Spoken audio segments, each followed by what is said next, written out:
Слухайте, калі пачуў, думаў, што гэта разаб'е мне сэрца, мо і вам, дарэчы, разаб'е. Ёсць меркаванне, што полк Каліноўскага было б дарэчы назваць інакш, бо Кастусь больш ідэолаг і арганізатар канспірацыі. А за яго раскручаным вобразам хаваюцца сапраўдныя камандас. Бадай, самы яскравы з іх Валер Рублеўскі. Лясны чалавек, вулічны баец і сапраўды люты чэл. Ладно, сённяшняя інфа не абавязкова разаб'е вам сэрцы. Тут я перабраў, але натуральна пашырыць вашыя гарызонты, што вельмі і вельмі карысна. Мы канал «Заглянне сонца». Давайте сёння паглыбімся ў беларускую героіку. Гоу, гоу, гоу.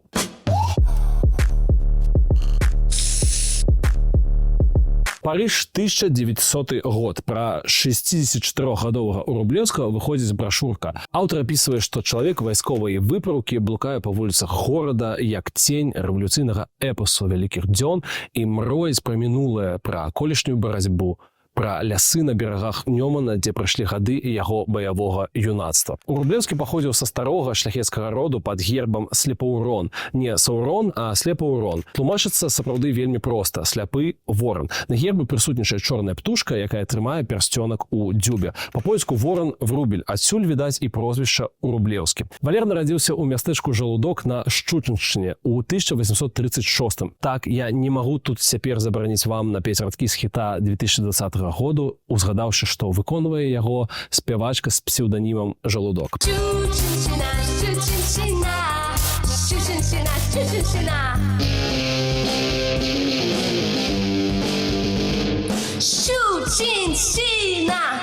Да таго, як Шчучыншчына стала мемам, заставалася прыблізна 200 гадоў, а ў жыцці Валера ўжо адбывалася драма. Бацька памёр, калі хлопцу стукнула толькі 8 гадкоў. Таму на яго вельмі і вельмі моцна паўплываў дзядзька, татаў брат. Удзельнік Кірыла Мефодіеўскага таварыства. Такая сабе арганізацыя ў Кіеве, якую адпрацавалі расійскія следчыя і ўсіх удзельнікаў перасаджалі. Дзядзька трапіў на расійскую катаргу, бо яго абвінавацілі ў стварэнні таемнай арганізацыі ў падтрымку Венгрыі. Вугорцы сапраўды бунтавалі ў 1848. Дзядзьку пасадзілі ў 1849. Адтуль відаць і магістральныя накірункі інтарэсаў юнака пра свабоду, пра маскалёў, пра турму і пра барацьбу. Першапачаткова Рублеўскі вучыўся ў Віленскім дваранскім інстытуце, натуральна рассадніку вальнадумства. Адтуль выйшла нейкая нерэальная колькасць будучых паўстанцаў. Ян Чэрскі, Зыгмунд Мінейка, нават Францішак Багушевіч. Установу пасля 1863 году закрылі, роўна як і ЕГУ у Менску ў 2004. Адно, што без перспектывы рэлакацыі. Рублеўскі найбольш любіў тапаграфію, фехтаванне і стральбу, выключна вайсковыя дысцыпліны, калі задумацца. Што вельмі цікава, калі разглядаць наступныя годы Валера. Пасля Валер паехаў у Петербург вучыцца ў лясным інстытуце. Скончыў за 6 год да паўстання ў 1857. Два моманта. Раз, вучыцца ў Піцеры было не зашкварна. Як мінімум, што больш няма дзе. На тэрыторыі Беларусі не працавала ніводнага ВНУ. Усё зачынілі расіяне.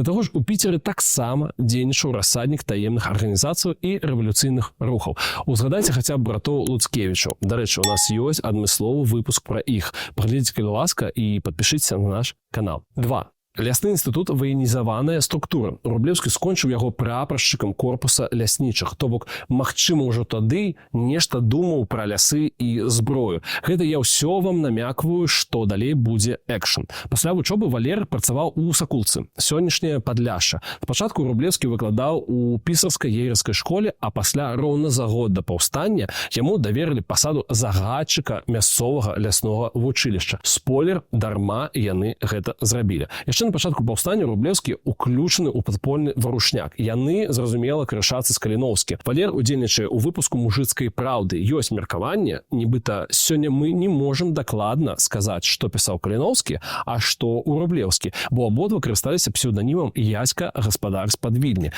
Напрыклад, 3 нумар газеты «Эксплейнер для сялянаў. Што такое свабода» нібыта пісаў непасрэдна Валер. Рублеўскі, як і Каліноўскі, належаў да крыла чырвоных, так бы мовіць, то бок радыкалаў. Для іх барацьба была не за аднаўленне Рэчы Паспалітай у фармаце 18 стагоддзя, а за сацыяльную роўнасць, правы і нацыянальныя свабоды. Фіналу, добрага канчатку гэтага працэсу Рублеўскі таксама не бачыў без сялянаў. Без іх масавага ўдзелу нічога не ўдасца, меркаваў ён. І яно, насамрэч, так всё і выйшла. Калі пачалася заваруха, Валера прызначылі ваенным начальнікам гродзенскага ваяводства. Каліноўскі, дарэчы, прызначыў. Пазней яго панізілі да начальніка штаба палкоўніка Духінскага, які слаба разбіраўся ў мясцовых справах. Трэба разумець, што ключавыя рашэнні, у тым ліку кадравыя, прымаліся ў Варшаве. І сярод паўстанцаў таксама мелася канкурэнцыя і барацьба за ўплывы. Як бы нічога новага, але лепш пра гэта памятаць. Зусім не Каліноўскі там усё вырашаў, як бы нам таго не хацелася. Рублеўскаму ўсё ж прыдаўся лясны, так бы мовіць, бэкграунд. У Сакульскім лясным вучылішчы ён зрабіў кола аднадумцаў. Вось з іх і сфармаваўся атрад настаўнікаў і вучняў. Крута, бо установа профільная. Людзі, як мінімум, ведалі, што такое лес, выжыванне ў дзікай прыродзе і карыстанне зброі. Трэба адзначыць, што ў тагачаснай Расіі перад паўстаннем на гэтых нашых тэрыторыях са зброяй на руках у насельніцтва актыўна змагаліся. Можна знайсці гістарычную паралель. Узгадайце, колькі было кампаніяў па нібыта добраахвотнай здачы зброі ад беларускага МУС нават за апошнія 10 гадоў. А любыя парамілітарныя штуковіны актыўна прысякаліся. То бок уся гэтая тэма паляўнічых леснікоў адзіная лазейка для падрыхтоўкі нейкага супраціву. Яшчэ раз, давайте зафіксуем. Каліноўскі ў гэтым думвіраце пра палітыку, Рублеўскі пра партызаншчыну і экшн. Вось успаміны расійскага генерала Манюкіна пра адзін з баёў ля вёскі Валілы, Падляшша на сённяшні момант. Непрыязельскі ланцуг быў вельмі ўмела размешчаны з засечанымі дрэвамі і бярвёнамі, повальнымі ў балоцісты ручай, які прыкрываў фронт атакаванай пазіцыі. За рэчкай было зроблена шмат завалаў, якія размяшчаліся вельмі ўмела для ўзаемнага фланкіравання. Па ўсім было відаць, што спрактыкаваная рука кіруе ўмацаваннем пазіцыі. Нават з другога боку, адкуль менш за ўсё інсургенты маглі чакаць нападу. Бой быў вельмі ўпарты, мяцежнікі дзейнічалі правільнымі ланцугамі і калонамі і шмат разоў сыходзіліся ў густым лесе ў рукапашнай схватцы. Карцей, такі вось вельмі нечаканы рэспект. Можна ўявіць, як яно ўсё выглядала і як паўстанцы з Рублеўскім рыхтаваліся да прыходу маскалёў. Ну, нібыта малады Шварценеггер са сваім камандай да прыходу драпежніка ў кіно нашага дзяцінства. Да ты урод, настоящий ублюдок. У іншым баі каля Косава ў Ружанскай пушчы прадстаўнікі атрадаў Рублеўскага пры адступленні 8 разоў спрабавалі кідацца наперад з крыкамі «Ура!», а пасля уцякалі і хаваліся ў густым лесе. Так, гэта ўсё ўзгадаваў адзін з расійскіх афіцэраў. Высветлілася, што гэтымі атакамі Рублеўскі прыкрываў адыход асноўных сілаў. Таму паўстанцы і прыгалі, так бы мовіць, на расейцаў, а пасля знікалі ў лесе, каб пазмернуць вялікіх стратаў. Карацей, такое сабе было акупантам у лясах Гарадзеншчыны, Берасцейшчыны і Падляшша. Рублеўскага сапраўды любілі, бо ён жыў і хадзіл у атакі разам з усімі шарагоўцамі, так бы мовіць. Быў выпадак пасля бою пад мястэчкам Лыскава на Пружаншчыны.